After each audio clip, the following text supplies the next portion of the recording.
Welcome to week 2 of Analog Lab. So this one is going to be a little shorter than last time. I'm not going to go over all the syllabus and everything again. But we're going to do a lot of calculations, and we're going to concentrate a lot on resistors this week. So before we start, let me just go over what we're going to use today. So you will need your breadboard. Again, I just took everything off. I left the battery clip. You'll need your battery eventually, but we're going to leave it unhooked for right now. I have a variety of resistors, and I have a multimeter, which you will absolutely need this week.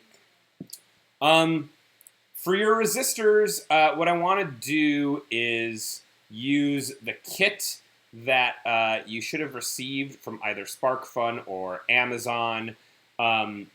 This is the resistor kit that comes from SparkFun. It's a little booklet. It looks like that on the front and that on the back. And for the first part of this, I'm just kind of going to go over how you read resistors, because they're one of the really basic building blocks of electronics, and they've been around since the 1970s, and the system for labeling them is using colored bands, which is a little bit confusing. So you can refer to the back of this booklet. I'm going to just blow up this image, and I think this will be a little bit easier to explain what's going on.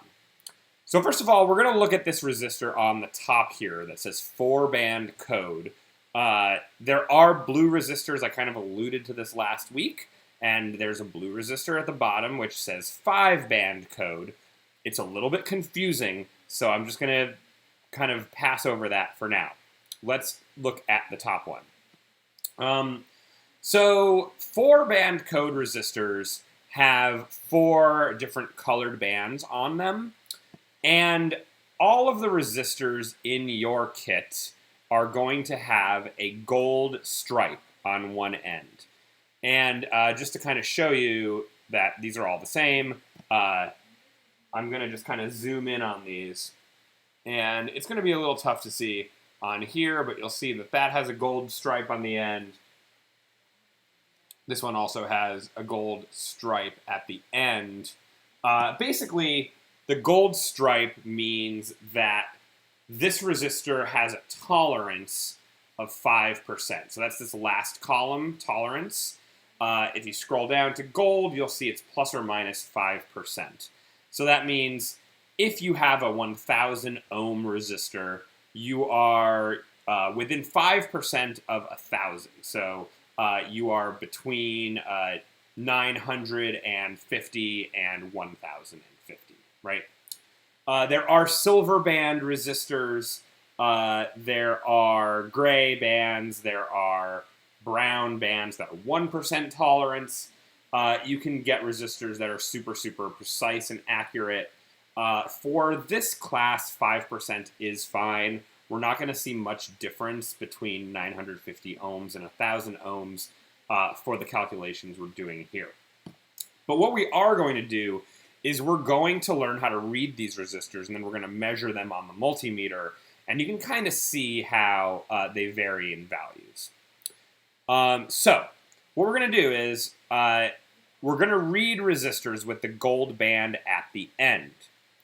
I'm going to use this resistor here that's on the screen, which is green, blue, yellow, and then it has a gold band. So we don't have to mention the gold band. All the resistors in your kit have a gold band. I'm going to concentrate on the green, blue, yellow.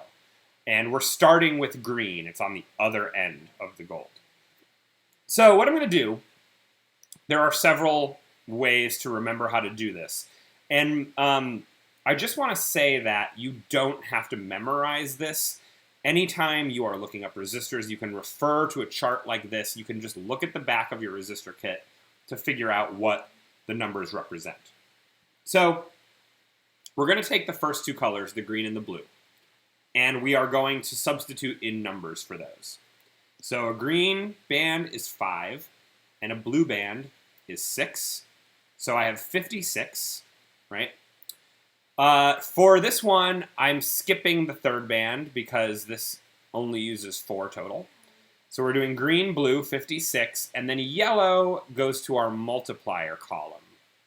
And what our multiplier column does is it says multiply this by 10k or 10,000, right? Now, I know this is kind of a little bit different. You could say 10 to the 4th power, right? Since yellow is the number 4. I find an easy way to remember this is I'm going to stick 4 zeros on the end. So I have 5, 6, 0, 0, 0, 0. And that is the value for this resistor. And if you notice right here, it says 560K or 560,000, right? 1,000 is 3 more zeros, so it's 5, 6 with 4 zeros at the end, right? So this applies to every resistor in your kit. You're basically taking the first 2 numbers, substituting in the digits that they correspond to, and then the third band is your multiplier. So let's do an example. Last week, we used a 1K resistor to light up our LED, and a 1K is brown, black, red, and gold, right? So this is a 1K, or 1,000 ohms, okay? So what I'm going to do is I'm going to refer to my chart. I'm not going to pull it up, but you can look at yours on the back. Brown, I'm going to go to the first column. That's a 1. Black is going to be the second column. That's a 0. And red is 2. So red is 2 more zeros. So 1 0 with 2 more zeros gives me 1,000. 1K, 1,000 ohms. Okay? So, this entire lab is going to be done on pen and paper. I find it just much easier to jot everything down.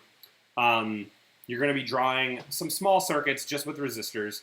But I'm going to go through this piece by piece, and I'm going to let you kind of work on it as we go. So I'll pause after each section, and I'll give you some time. You could pause the video, kind of work out your calculations, and then resume. So in this lab, we're going to study the basics of resistors and voltage dividers so we can use them for increasingly interesting circuits in the coming weeks. So virtually all resistors, including those in the kit, are color-coded using the same color system. This is on the back of the kit. The 3 rings combine to form the resistance of the resistor, and the other band is the tolerance. That's the percentage of variation from the stated resistance. That's the gold band. So a gold band indicates a 5% tolerance. So for example, 100K has a 5% tolerance. That will be between 95K and 105K, right? Something else that I kind of want to bring up because I think it's a little bit interesting. This is not really anything you have to know, but you'll notice that like you're going to start seeing patterns of resistor values. You're going to see 22, 33, 47, 56, and then you'll see 22K, 33K, 47K. And I like to just play this video, which kind of explains why there are these super specific values, not only in resistors, but this pops up again when we use capacitors coming up and a couple other electronic components. So what I'm going to do is I'm just going to let this video play for about a minute, and this kind of tells you why they're like this. For our example, we look at the values between 10 and 100. This interval is called a decade, and it could also have been from 1 till 10, or from 100 till 1000. Now we divide the decade in 12 steps. It is done in such a way that every next value is 20% higher than the previous. This is called the E12 series. To calculate the step size for an E series is simple. It is always 10 to the power of 1 divided over the number of the E series, in this case 12. This gives roughly 1.2 or 20%. When every value is 20% higher than the previous, it means that components with a tolerance of 10% just overlap each other. Therefore, the E12 series is for components with a 10% tolerance. This is another way of illustrating the E12 series, with the use of the electronic color code. The E12 series is probably the most common, but there are also other widely used series, as you can see in this overview. They are derived in the exact same way as the E12 series. For example, the E6 series splits every decade in 6 steps and is used for a tolerance of 20%. So you can see that, if I back up a little bit, there are way more values in this decade than we even have in the kit.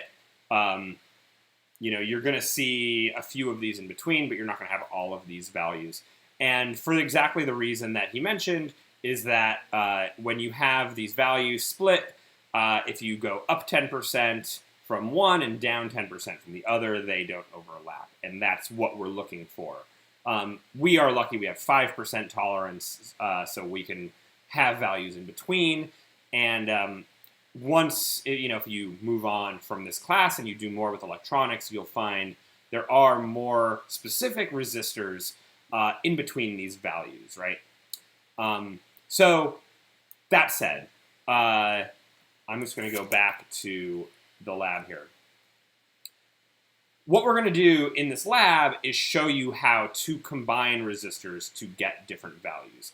Obviously, if you wanted to build a circuit with a 40 ohm resistor and you only had a 33 and a 47, you would need to get somewhere in between. And we'll learn how to do stuff like that. So let's start from the beginning. So the first thing I want you to do in this lab is take out 3 random resistors from your resistor kit. Do not use a 1K. We already talked about it. I want you to just kind of pull them out randomly. I want you to list the color codes of each one as well as its value and tolerance. And you can jot this down on the paper that you have. I want you to determine the minimum and maximum possible value based on the tolerance. So, if our tolerance is 5%, let's say I have a resistor of 1K or 1,000. How do I find the min and max values? So, to determine the minimum value, what we're going to do is we're going to multiply 1,000 by 5% or 0.05, right? So you can use your phone, you could use a calculator. If you're really good at math, maybe you could do this in your head. So I'm going to get 50, right, as my 5%. Subtract that from 1,000. So my min value, theoretically, is 950. And then I'm going to add that to 1,000. So my maximum value is 1,050. Then I'm going to measure this with my multimeter and confirm it's within the range. So let's do that with my 1K resistor.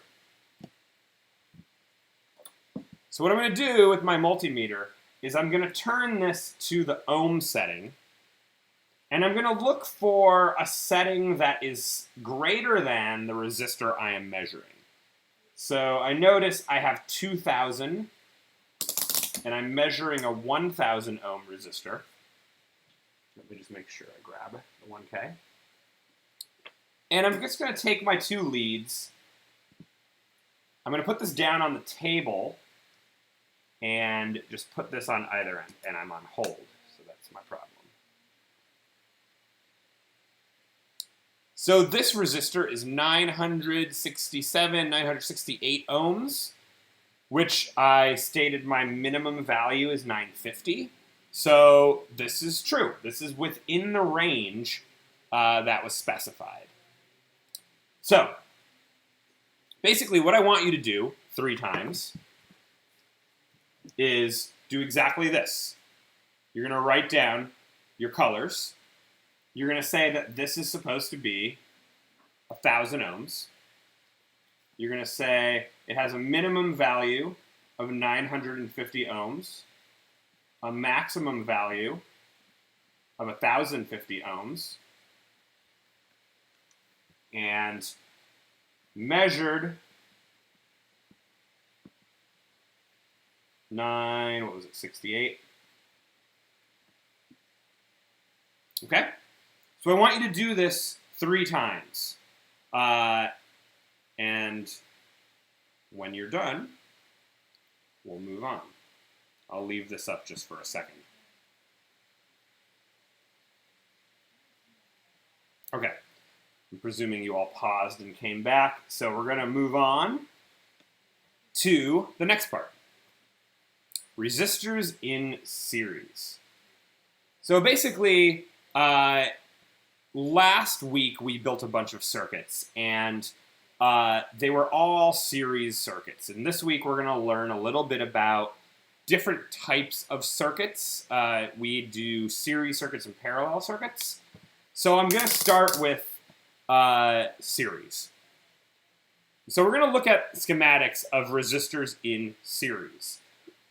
2 resistors are said to be in series if they have one end connected like so. So R1 is in series with R2, and then in the second picture, R1, R2, and R3 are all in series. So basically, a circuit where each component comes consecutively after the other component is a series circuit. Now, the nice thing about resistors in series is you can just add them up. So, if I have a 1K resistor, and then I have a 100 ohm resistor, and I put them in series, I just add those together, I would get 1,100 ohms. So what we're going to do, and just in case you had a resistor for part 1 that had one black stripe, that is a 0 ohm resistor. And I would recommend not using it. It's only used in really specific applications, and we're not going to use it in this class. So pick anything else. What I want you to do is take 3 resistors with values between 10K and 100K. And the reason we're doing this is because we're going to eventually run power through these resistors, and we want to use some resistors with resistance that can handle a 9-volt battery. If we use resistors that are too low, we might end up, something getting too hot. So we're going to choose between 10K and 100K. You can look in your book, but also pick them randomly. I want you to list first the stated value of each resistor, so what the resistor kit says it is, and then I want you to measure it and write down the measured value. You don't have to do the min and max for this part, just what it says it is, what you measure it. Then I want you to draw a schematic with the resistors and their actual measured values. So for this whole lab, we're going to use the measured values because we want to get really accurate with our math. We're going to determine the total resistance of the circuit mathematically. We're going to calculate it, and then we're going to measure it to see if we're close. So, what we're going to do is I recommend using your breadboard for this, partially because it makes it easier to measure them and because you'll get practice building series circuits. So I'm just going to pick 3 resistors out of my pile. I'm not even going to tell you what they are because I want you to do this with your own resistors. And I'm going to build a series circuit. I'm actually going to orient this vertically because I think it's a little easier to understand. So we did this a little bit last week. And I'm not going to connect this to power just yet. I'm going to pop one resistor into 2 holes over here. And I'm just going to bend this so you can see it. My second resistor, in order to put this in series, I'm going to bend the legs. I'm going to connect this leg in the same row as this resistor. So these are connected in this row. And then I'm just going to choose another random row for this. And then I'm going to put my third resistor in here. And I did the same thing, right? Where these resistors connect, they share a row, because remember, breadboards are connected 5 holes across. These are connected, these are connected. On the ends, these aren't connected to anything just yet, which is okay, because I can still measure resistance with my multimeter by just putting the ends on these two resistors. So in series, it's like this is just one big resistor, right? It's like I just inserted a resistor that is the sum of these 3 resistors together. And I should measure something that is pretty close to what I calculated if I add these up, right? So I want you to build this circuit. I also want you to draw it on your sheet. So you're basically going to say,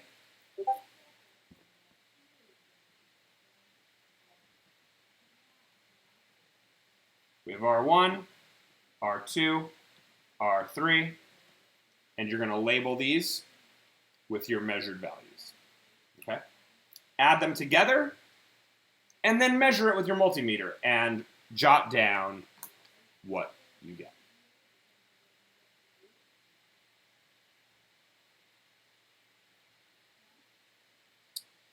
I want you to label the calculated and measured resistances so I can tell which was which. So calculated will be this all added together. Measured will be what you get out of the multimeter. So I'll let you pause this, and then we'll come back for the next part. Okay, so easy stuff so far. Resistors in series, we're just adding the values of each resistor together to get one big resistor, right? So this is where things are going to get a little bit confusing. Now, part 3, we're going to get into parallel resistors. So this is what a parallel circuit looks like when we draw the schematic, right?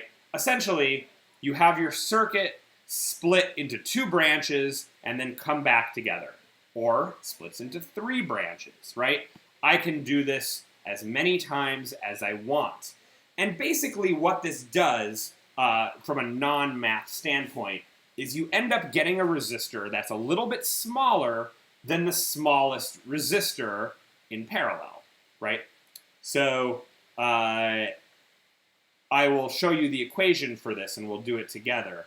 But if you only had a bunch of resistors and you wanted to get something smaller, you can arrange them in such a way where you can make that happen. So this is a little bit difficult. I'm going to actually write this equation down on paper because I think it's easier to look at than here. Basically, it's 1 over the whole sum of 1 over R1 plus 1 over R2. And this is what it looks like here.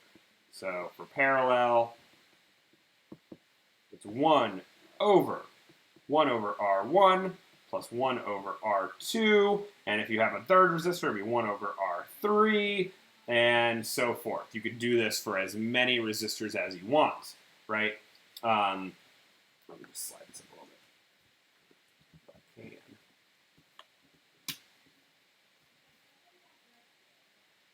So,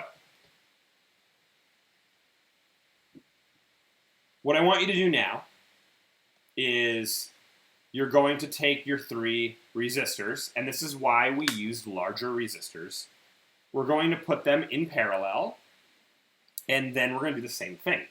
I want you to use this equation to calculate what that resistance should be, and then I want you to measure it. So same exact thing, a little bit more complicated equation. Now, let's talk about how we're going to orient these in the breadboard. So, I'm going to pull out these 3 resistors, and I'm going to start with 1 resistor here. Now, basically in parallel, right, because we're going to split our circuit through 3 different branches, what I want to do is I just want to share the same rows with all three resistors, right?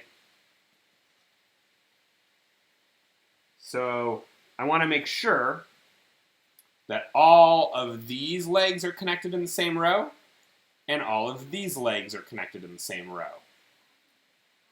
Now, because these are all connected together, and because these are all connected together, when I measure this, it doesn't matter if I measure just from this resistor, or I can measure this resistor, or I can put this over here, and I can put this over here. Because remember, this is all electrically connected with metal, right? Touching this is the same as touching this. These are all in the same connection row. So as long as I'm touching one of the resistors in this row and one of the resistors in this row, I should get an accurate reading, right? If your multimeter isn't giving you a reading, maybe click it one up or one down, because you might be out of the range of the setting that you're on. Pretty much if you're on 2000 or 20K, you should be fine for this whole lab, but you might have to toggle between them depending on your resistor values. So, I'm going to let you do this with resistors in parallel. This notation, R1 with two parallel lines, R2, that's usually how we would write resistors in parallel. So yeah, put those three together in parallel, list the stated value of each resistor, then measure them and list the measured value. These might be the same resistors as the last one. And then you're going to draw this schematic, pretty much the same as this, with the measured values here. And I want you to measure and see what you get. And I'll let you pause that if you need to, and then we'll continue. Okay, part 4. This is where we're going to get into some of the fun stuff. So we're going to start talking about voltage dividers. This is probably one of the most useful things that you'll get out of this lab. Essentially, last week, every circuit we built used 9 volts. We couldn't make it less. We used the resistor just to dissipate some of that voltage for the LED. But now we're going to talk about how to get a voltage that's less than 9, but also calculate exactly how to get a specific voltage using 2 resistors. This is a voltage divider. And I'm just going to leave this up so we can talk about it for a minute. Essentially, there's 2 voltages here. Well, there's 3 if we count ground, which we know from last week is 0 volts. And V in is our input voltage. And for almost every lab we do, this is going to be 9 volts because our input comes from our 9-volt battery. Now, let's think about this in terms of what we did last week. Last week we had a resistor and an LED. This week we have 2 resistors. I said last week that the resistor needed to take away approximately 7 or 8 volts so that there was only about 1 volt left for the LED. Otherwise, it was too much volts and it would burn out. So if I measured the voltage at this point in between the 2 resistors, or sorry, last week it was the resistor and the LED, I would measure something between 1 and 2 volts.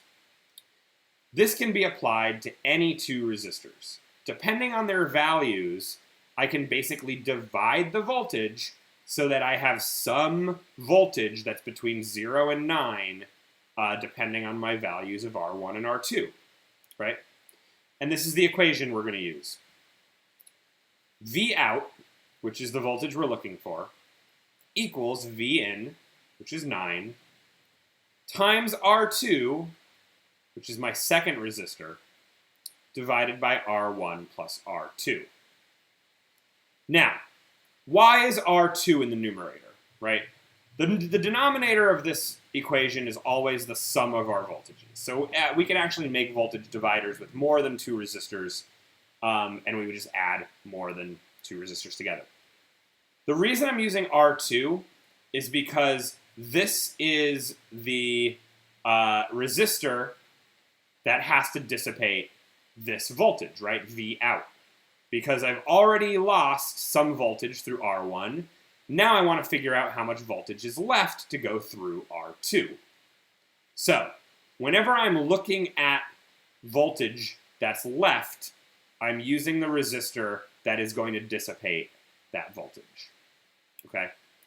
I know this might be a little bit confusing now, but we're going to do a couple of these, and hopefully it will make sense by the end of that. So, just to talk about this, as you saw last week, a potentiometer can be used as a voltage divider, right? We had basically split this potentiometer in half, and we were somewhere in between 2 variable resistors. So because a voltage divider is the simplest way to adjust our voltage, and it's the simplest way to adjust the volume or amplitude of an AC voltage, like an audio signal, and because so many audio circuits are voltage controlled, these are going to pop up all over the place. So here's what we're going to do. Take your battery and 2 resistors with values of 10K or higher. This is extremely important. I know I said this for the last 2 parts, but for this particular part, if you use too small of a resistor, we're actually putting a battery through this. It could get too hot. I want you to draw a schematic with all of the measured values for these resistors. So you're basically going to draw this, but you're going to put in the values of the resistors. What you're also going to do is you're going to measure your battery. I don't want you to use 9 volts. Very seldom is your battery going to be 9 volts. So let's see what mine is. I'm going to switch my multimeter to the V with the straight line, right? This is DC voltage. I'm going to set it to 20 because I'm measuring 9. Let me get it out of the glare. And let's see where we're at.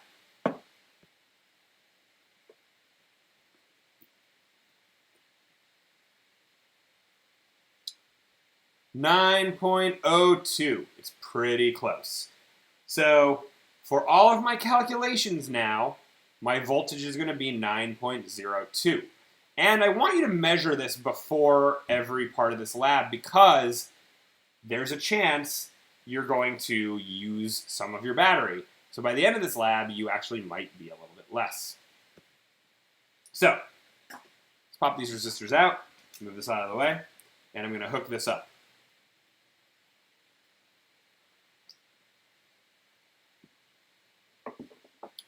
So let me make sure that I take resistors that are greater than 10K. Okay. And what I'm actually going to do here is just have my battery in these 2 rows. I'm going to have one resistor come from the positive rail into a row. And then we're going to have a second resistor go from that same row to the negative or the ground of the battery. So I've completed my circuit, right? I don't see anything because I don't have an LED. I don't have anything doing anything. But I want to be able to measure what is the voltage between these 2 resistors. Well, let's measure it. I didn't tell you what my resistors are because I kind of want you to do this yourself.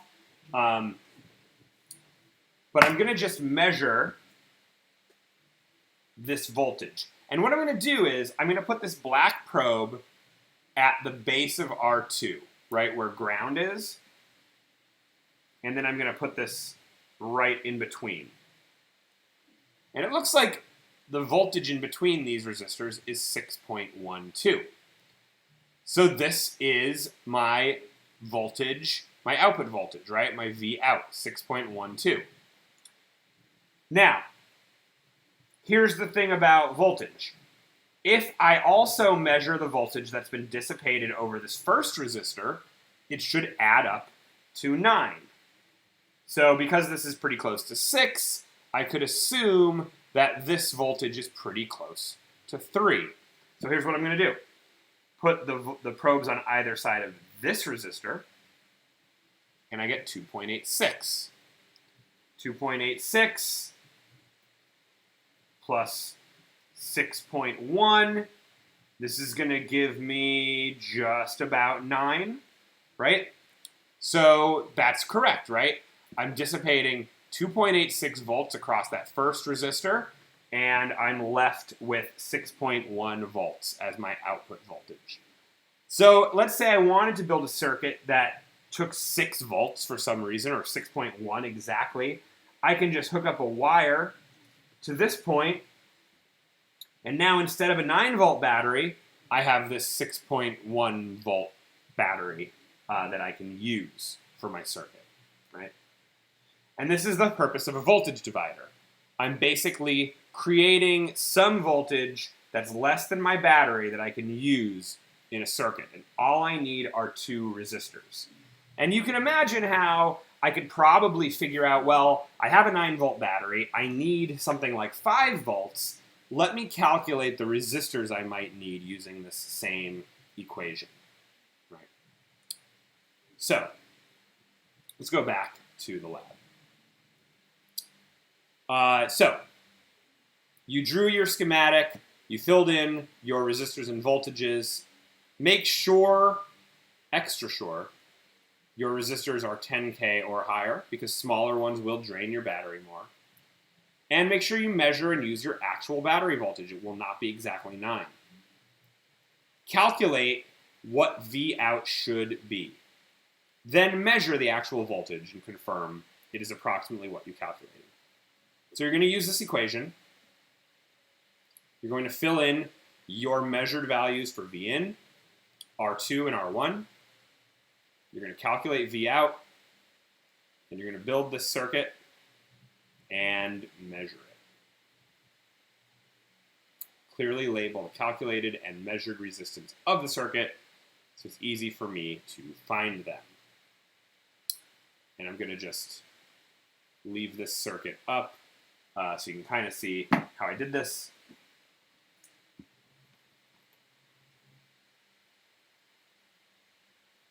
The first resistor goes from power to a row. The second resistor goes from that same row to the ground. Okay.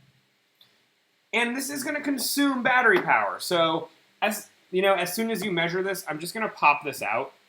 You could also unplug your battery. Remember, if you just unplug one resistor, this won't be a circuit anymore. But the longer you leave that circuit plugged in, even though nothing's happening, it is draining the battery. And I don't know if that was enough time, but let's just see if it made a difference here.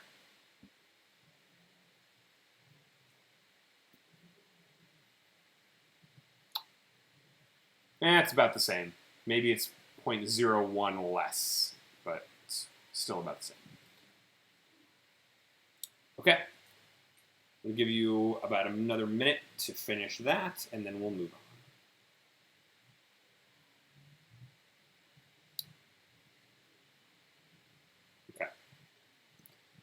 So for this next part, we're going to combine what we know about resistors to build a more complex circuit, right? I'm going to leave my battery disconnected for this one because we're just going to use resistors for the first part, and then we're going to add the battery in later. If you know how to get the values of resistors in parallel and in series, getting the total resistance is easy. You just do the parallel circuits first, and then convert that to a single resistor, and then you can add all the series resistors together. So for this, right, what I would do first is I would do the parallel calculations for R1 and R2. I would get some resistance, that would be those two in parallel, and then I just have R3 in series with that. So I would add those together, I would get this total resistance that you can kind of replace this all with. So the value of the circuit is R1 in parallel with R2 plus R3. So what we're going to do is we're going to build a complicated circuit. We're going to use 6 or more resistors with a resistance of 10K or higher.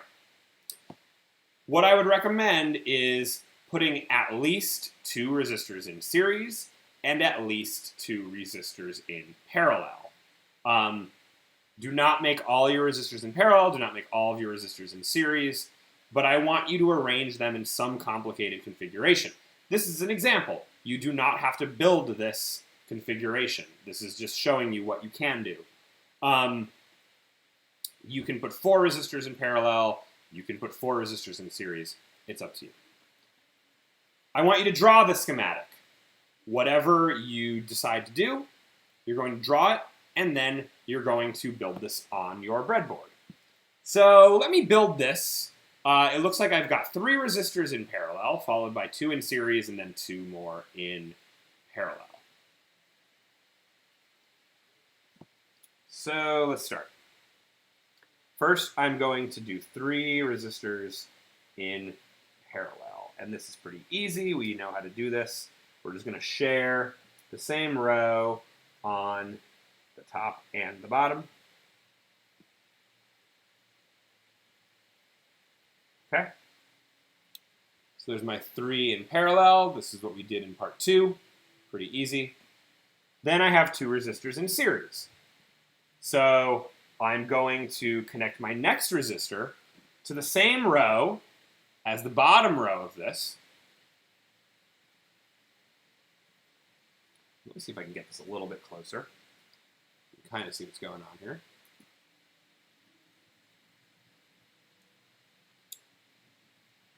So, what I did next was I connected this in the same row as the bottom of my parallel resistors, and I just picked another arbitrary row down here. And then my next resistor is also in series. So I'm going to just pop that in, right? I have another series resistor. They're sharing this row. And then at the end, I have 2 more resistors that are in parallel. And so the top are going to share the same row.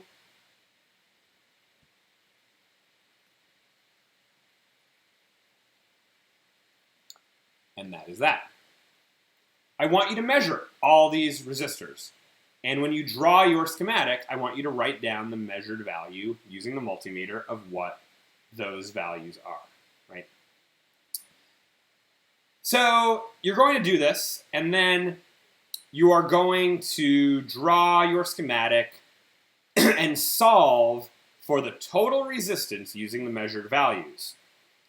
You're going to calculate your parallel resistors first, then you're going to add everything together in series. You're going to get a calculated value. Then you're going to measure this whole circuit. As you might imagine, what I can do here is just put one probe at this end of this whole mess, the other probe at the other end of this whole mess, and I will get a resistance that would be just as if this was one resistor, except it is a lot of resistors arranged in a complicated way. The thing about resistors is that a circuit doesn't care whether it's 1 or 7. As long as they're connected, you will get a resistance value.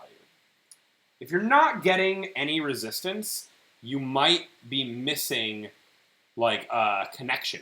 So check these points where these are supposed to be connected together. They should be in the same row of the breadboard.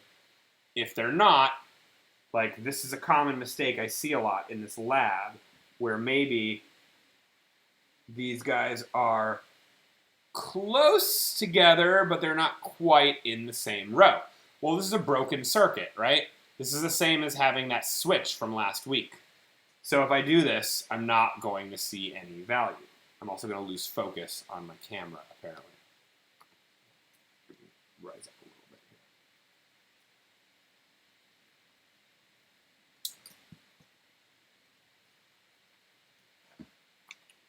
So you're going to measure that and see if it's close to what you calculated.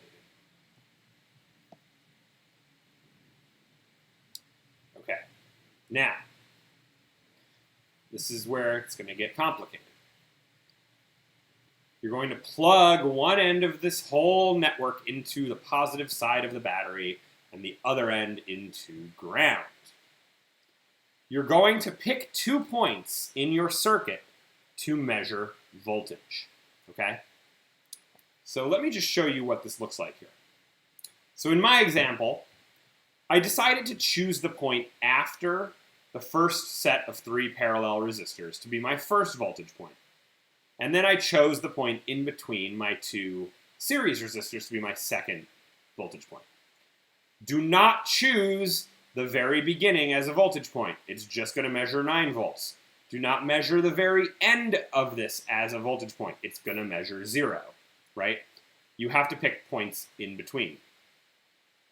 Now, what I would recommend for this, the easiest way to solve this, is to break this down into this, our voltage divider equation. So everything on the before your voltage point is going to be one resistor. Everything after your voltage point is going to be another resistor. So you're going to have to do this whole thing twice, right? Because you have 2 different voltage points. So you're going to say, okay, to calculate Vout1, my first resistor is R1 and R2 and R3 in parallel. My second resistor is R6 and R7 in parallel, then in series with R5 and R4, right? So now I have one resistor here, and I can run my voltage divider equation. Then I'm going to have to do this again, right? Because Vout2 is in a different place. So then for Vout2, I'm going to say, okay, my first resistor is R1, R2, and R3 in parallel, plus R4 in series. My second resistor is R6 and R7 in parallel, plus R5 in series, okay? So what you're going to do is you're going to run those equations twice. So that is going to take some time, and I want you to take your time doing that.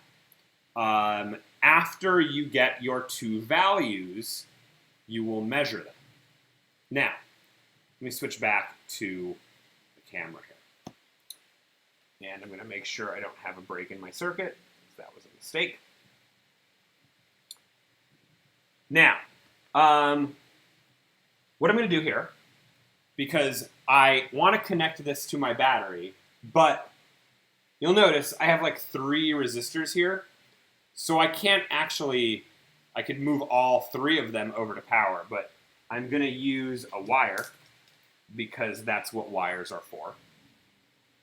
And I'm going to just connect it in that same row as my 3 parallel resistors. And the other side of this will just go into the power, right? Same thing down here. I'll take a black wire, and I will plug it into the same row as these resistors, and then I'll go over to the ground, the negative side of my battery. Now, I'm going to do this really quickly because I have a couple 1Ks in here, which I would not advise, so they're going to get really hot. But basically, if I wanted to measure the voltage, I'm going to put my black probe at the end, at ground, right? This is 0 volts. Remember, my first voltage was right after this parallel resistor network, so I can just touch any of these. And let's see, I'm not seeing anything. So I made the classic mistake of plugging this into a row that was 1 higher than my resistors.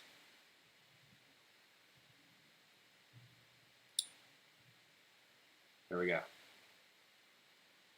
That's funny, 9.01. And on this side, still 9.01. Which means that I'm not dropping much voltage at all over this network. Let me just swap out this 1K for something bigger. I want to see if I can actually get some voltage to fall. So this example is a little better. This is a 100K. All right, so now, let's see. I have 9.01 at the top, and then after these, 8.79. So I've lost about 0.2 volts across this first set. And if I wanted to measure that, I can do that. I can just measure across, and yeah, these guys, all three of these consume 0.2.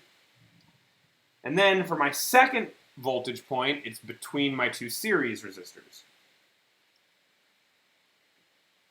And this is also pretty close because this is another 1K. So these guys, because I'm not listening to my own advice, are really messing me up. Let's pop a bigger resistor in there.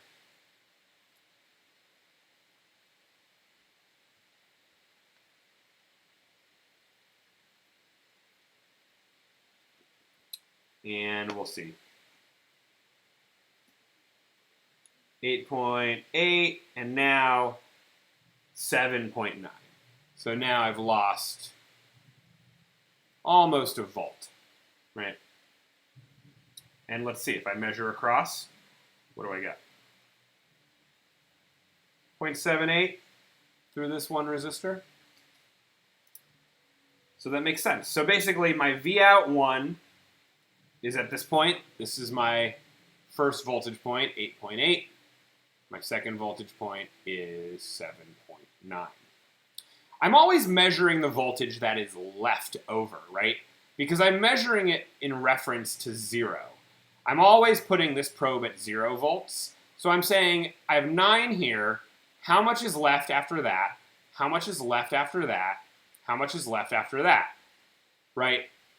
So there's not really much left here, and that's because this is a 1 million ohm resistor. That's really big. So it almost consumed all the volts, leaving just 0.07, right? So if I'm measuring voltage in a circuit, and I want to see how many volts are left, I put my black probe at ground, at 0, right?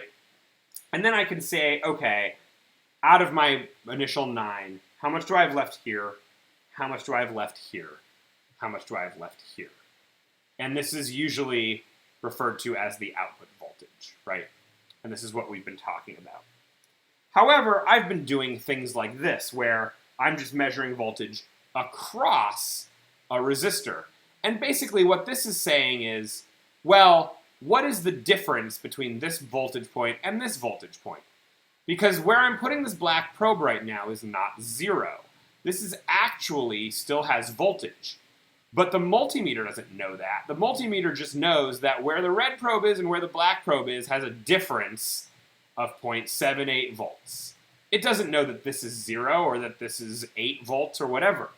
So I can use this multimeter to also measure the difference or the voltage drop across different components. So, just to review, right? Putting the black probe at ground, I'm measuring the output voltage, or what's left over out of my total with regard to 0.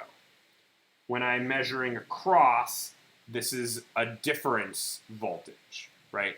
This tells me how much voltage is going across each particular piece. This is maybe the most confusing thing about using a multimeter, so I just want to give you a minute to see the difference between these two things, so when you do it, you understand what's going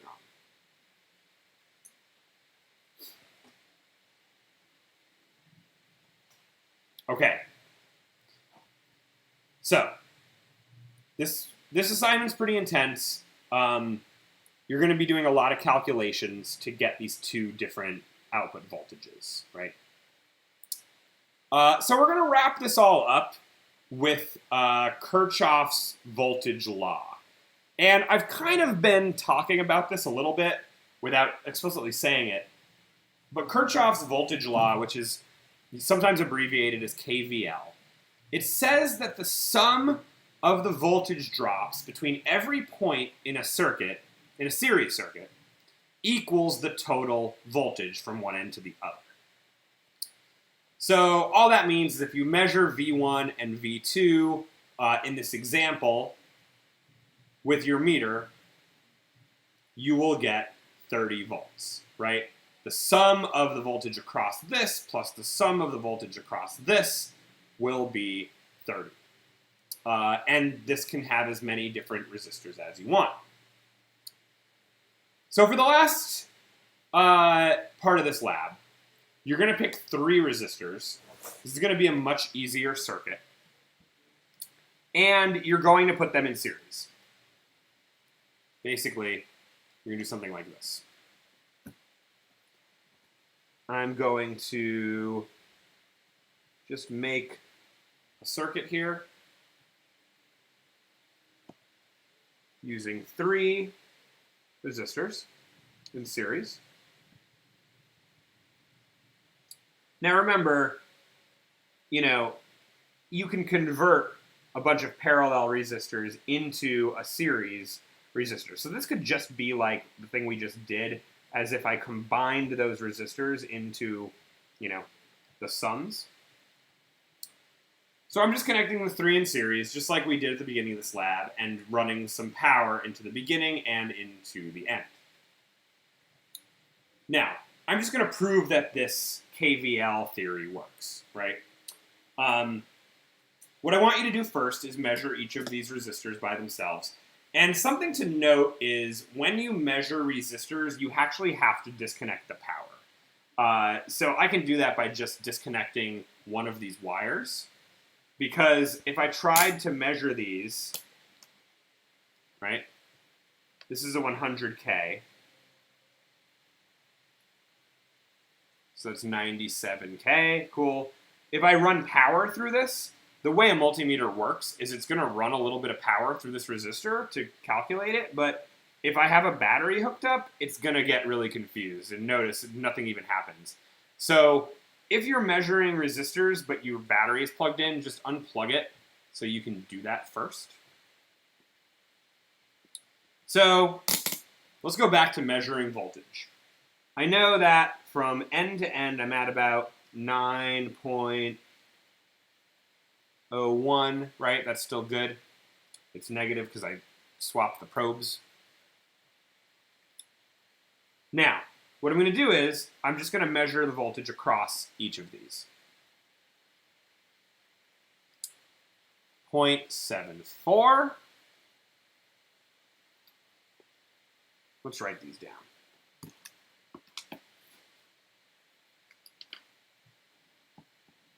0.74. 7.39. And 0.74. Those are the same resistor, so that makes sense. These are both 100K, so it makes sense that they are the same value. So, add these together. 7. Wait, this is wrong. 8, 9, 17. 14, 8, 18, 8.87 is what I get. It's a little less than I'm expecting, but it's close to 9.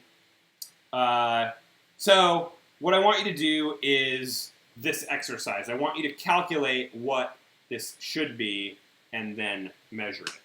Let me just measure this again, because I feel like this should be closer to 9 than it actually is. Did I mess this up? 7.39, 0.74, 0.74. Well, that's okay. There's maybe a little bit of resistance in the wires and in the breadboard, and that's where I'm losing this. So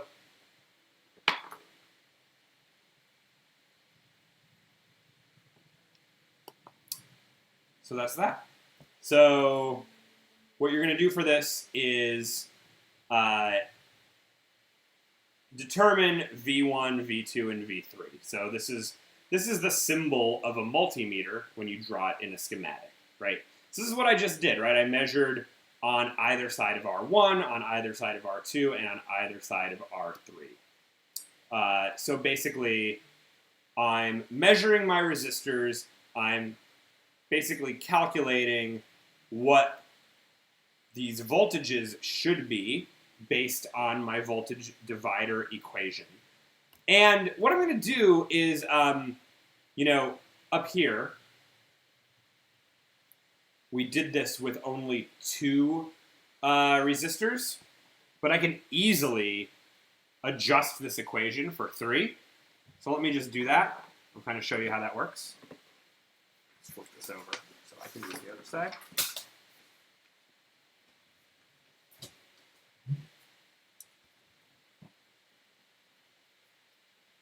So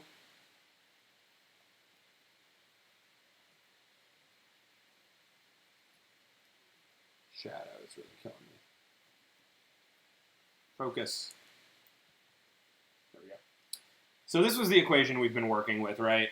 V out equals V in times R2 divided by R1 plus R2, right?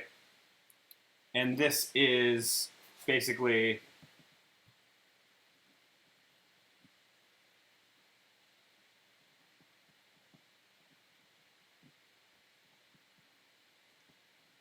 this, right? So this is a 2 resistor equation. Well, it's not that hard to actually do this for 3 resistors. So let's look at what we just made here, right? So what I have here is V in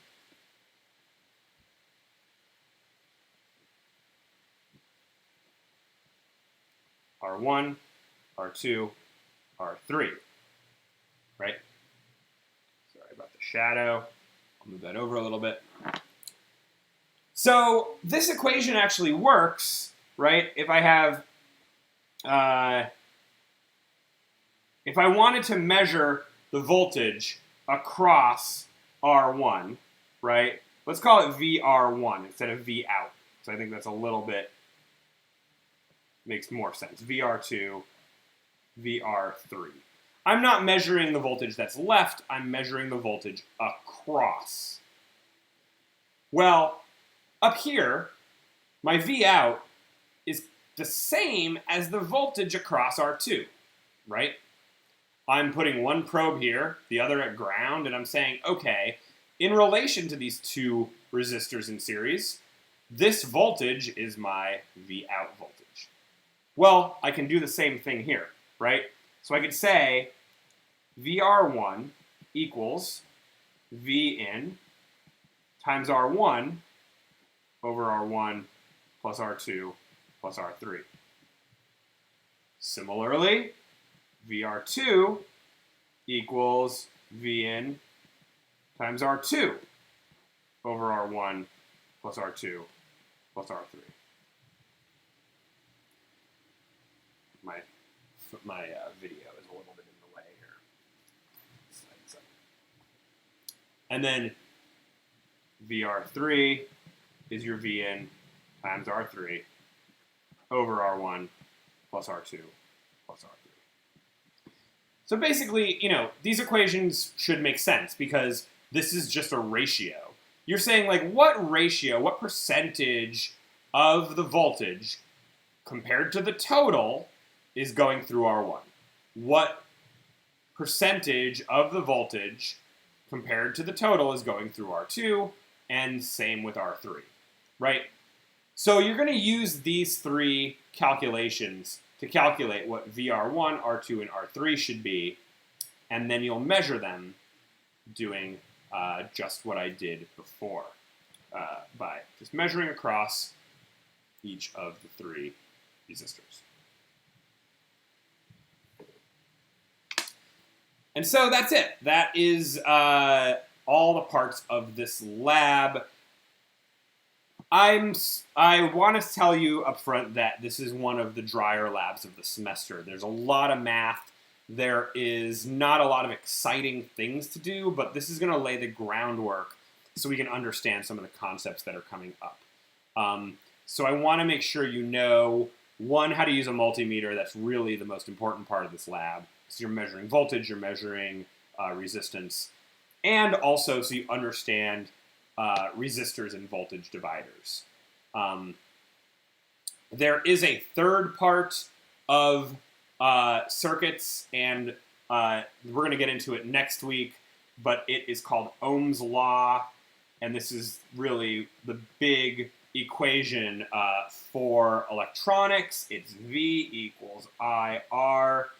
You may have seen this in high school physics if you got into this.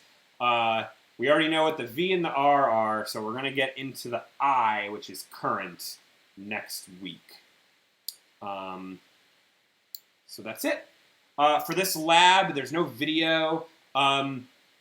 Depending on your handwriting, you can just snap a photo of your equation and just post that in your blog. If you feel like you have really bad handwriting and you want to basically redo all this and type it up, that's totally fine. If you just want to take the photos of your circuits and then type up the math, that's fine too. I do want to see all of the calculated and measured values for each part of this. Under this video is the entire lab with all of the parts. So you can scroll down and go through all of this again. So yeah, that's it for today. I'll see you this week in office hours. Email me or find me in the Discord if you have any questions. All right, good night.